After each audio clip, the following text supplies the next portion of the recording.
दोस्तों दिल्ली में सांस लेना भी दूभर हो रहा है और आप यहाँ देख रहे हैं आनंद विहार दिल्ली का air pollution real time air quality index आप बिल्कुल देख पा रहे हैं। मैं इसी समय आपको दिखा रहा हूँ जो मैं वीडियो बना रहा हूँ। यहाँ पर आप देखेंगे तो आनंद विहार में तो 373 जा रहा है और ये लिस्ट आप देख सकते हैं कि अगर 0 से 50 के बीच में है तब यह जो एयर क्वालिटी इंडेक्स है इसे अच्छा माना जाता है। फिलहाल ये 373 है और इसमें अगर देखा जाए तो हजार्डस की श्रेणी में आता है। अब 373 से ज़्यादा भी है। आप यहाँ देखेंगे तो ये पूरी दिल्ली के बारे में पूरा दिखाया गया है और यहाँ पर कहीं कहीं तो स्थिति देखो ये 472 जा रहा है। मतलब अगर आप वजीरपुर जाएंगे तो वहाँ पर जो AQI है वो 472 है।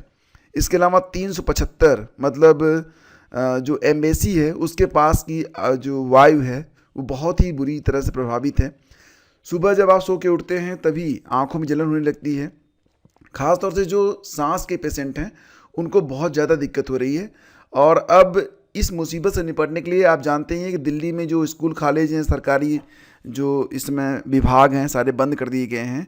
केवल वही चीज़ें चलाई जा रही हैं जो कि बहुत ही इंपॉर्टेंट हैं। और इसी बीच दिल्ली में जब वायु प्रदूषण का स्तर बहुत ही गंभीर श्रेणी में पहुंच चुका है तो दिल्ली में वायु गुणवत्ता सूचकांक फिलहाल 400 से 500 AQI के बीच बना हुआ है। मतलब 400 से 500 अगर एयर क्वालिटी इंडेक्स है तो ये कितना खतरनाक है आप समझ रहे होंगे। पिछले 20 दिनों से लगातार स्मॉग की मोटी चादर बिछी हुई है। आप ये तस्वीर यहाँ पर देख सकते हैं। यहाँ स्मॉग आपको दिखाई दे रहा होगा। मतलब जैसे लग रहा है ना कि 24 घंटे यहाँ पर बस बहुत ही घना कोहरा जो है वो छाया हुआ है। तो प्रदूषण बहुत ही खतरनाक है। सांस लेना भी यहाँ पर दुश्वार है। आंखों में जलन हो रही है। 12वीं तक के स्कूल बंद हो चुके हैं। जो ज़रूरी है बस वही काम किए जा रहे हैं। 50% सरकारी कर्मचारी वर्क फ्रॉम होम कर रहे हैं।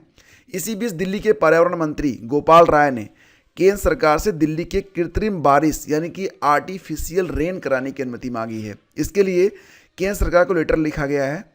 अब ये जो आर्टिफिशियल रेन होती है क्या होती है इसको हम यहाँ पर जानेंगे। तो देखो फ्रेंड्स, यहाँ पर आपको बता दें कि राजधानी दिल्ली वायु प्रदूषण को देखते हुए सरकार जो है दिल्ली वासियों को राहत दिलाने के लिए कृत्रिम बारिश कराने का प्रयास कर रही है। हालांकि अगर देखा जाए तो कृत्रिम बारिश अभी जो है दिल्ली में संभव नहीं है। यहाँ पर जो CPCB है यानी कि केंद्रीय प्रदूषण नियंत्रण बोर्ड उसने कहा है कि फ़िलहाल जो हवा में नमी है वो 40% से कम है और हम आर्टिफिशियल रेन तभी करा सकते हैं जब हवा में नमी पर्याप्त मात्रा में हो, तभी हम ये बारिश करा सकते हैं। और दूसरी बात ये कि यह बहुत खर्चीला होता है। अगर इसे प्रयोग में लाया जाता है तो करीब 3 करोड़ रुपए की लागत इस पर आएगी। अब बोर्ड का बयान आया है जब दिल्ली सरकार लगातार केंद्र से कृत्रिम वर्षा कराने की अनुमति मांग रही है। कृत्रिम वर्षा एक तो बहुत महंगी है, दूसरी बात कितनी वर्षा होगी इसके बारे में कुछ कहा नहीं जा सकता है। तो फिलहाल आइए देखते हैं कि कृत्रिम वर्षा क्या होती है और यह किस प्रकार से काम करती है और इसके पहले कृत्रिम वर्षा कहाँ कहाँ पर कराई गई है।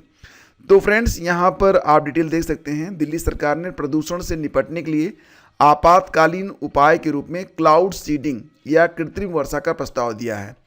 तो क्लाउड सीडिंग के बारे में यहाँ पर बात की जा रही है।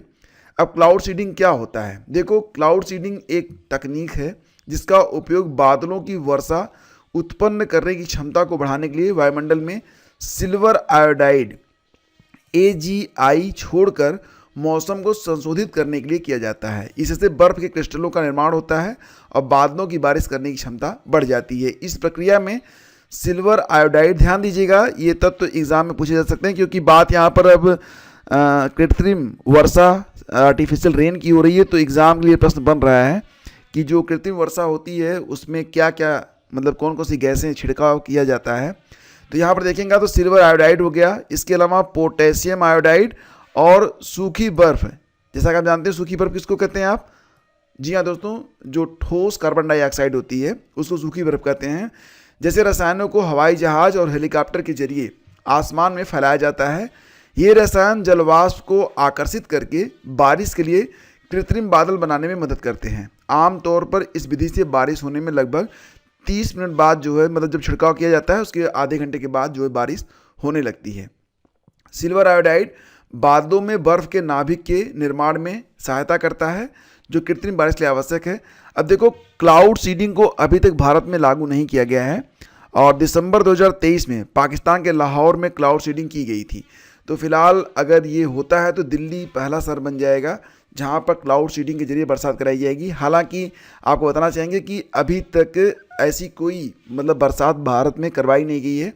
और क्लाउड सीडिंग के बारे में जो शोध हुए हैं उसमें आईआईटी कानपुर ने 2017 की गर्मियों के दौरान क्लाउड सीडिंग परीक्षण आयोजित किया था, जिससे आमतौर पर 7 प्रयासों में 6 में सफल वर्षा हुई थी। तो ज़रूरी नहीं है कि क्लाउड सीडिंग किया जाए उसके बाद बरसात हो ही जाए, लेकिन फिलहाल क्लाउड सीडिंग एक विकल्प के तौर पर यहाँ पर देखा जा रहा है।